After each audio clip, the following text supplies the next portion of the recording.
Welcome back, Reverend Jesse Jackson. Keep Hope Alive. A very special edition today with Michael Jackson. People are listening all around the nation, all around the world. Just a kind of family talk with Michael. I've known him since he was like 7 years old, but the entire family.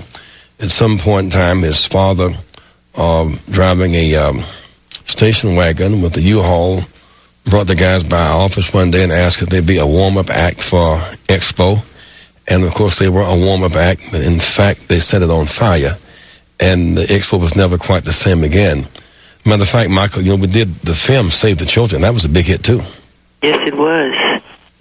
Yes, it was. I remember those times. It's a little cloudy, but I do remember it, Jesse, and I remember how wonderful you were to us, and I remember the love from the audience, and I could hear the screaming of the crowd, and I could see all the afros and the dashikis, and it was just a wonderful time. It was for a wonderful cause. On that show was Marvin Gaye and Roberta Flack and the OJs and the Staple Singers and Cannonball Adderley. It was a huge deal.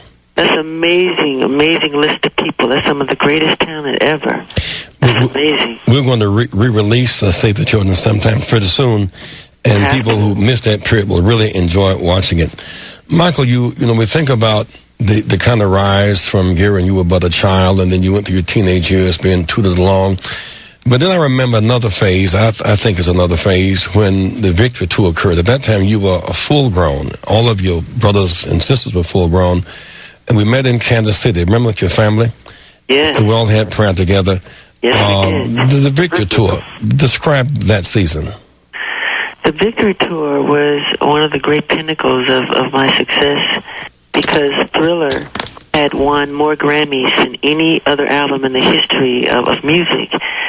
And it created so much phenomenon and such adulation and notoriety on a universal level that it was very, very hard to go anywhere, do anything without press and helicopters and people sleeping in your bushes and hiding in your trees. And it was just a phenomenal pinnacle. It really was. And then after all of that, I announced that I was going to tour and to perform those songs live in front of an audience. So the world was just going really, really wild at that time. And we did this tour that broke records all over America. We played stadiums. For instance, the setting record at Dodger Stadium before we played it was 1 show and a half by Elton John. We did 8 shows there, sold out, and they wanted another 2. So we did 8 sold-out shows there. But this happened all over America. The first city was Kansas City, and that's where we met with you, Jesse. And I remember you coming to the suite, and you gave prayer, and it was a beautiful thing. And it was just an amazing time. It really was.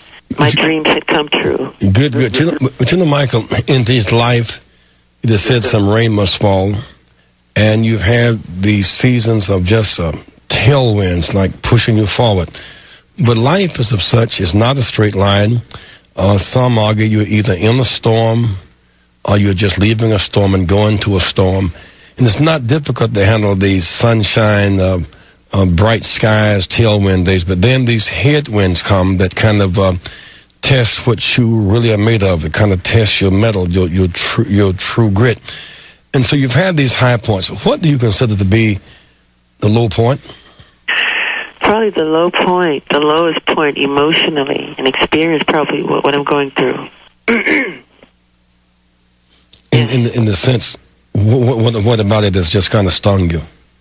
What about it that what? Has stung you, so to speak. Use the word again. Stung. I mean, it's kind of hurt you. You said it's low point. Yeah, just the pain of what I'm going through, to be accused of something where I know in my heart and in my experiences in life I'm totally innocent. And it's just very painful. But this has been kind of a pattern among black luminaries in this country.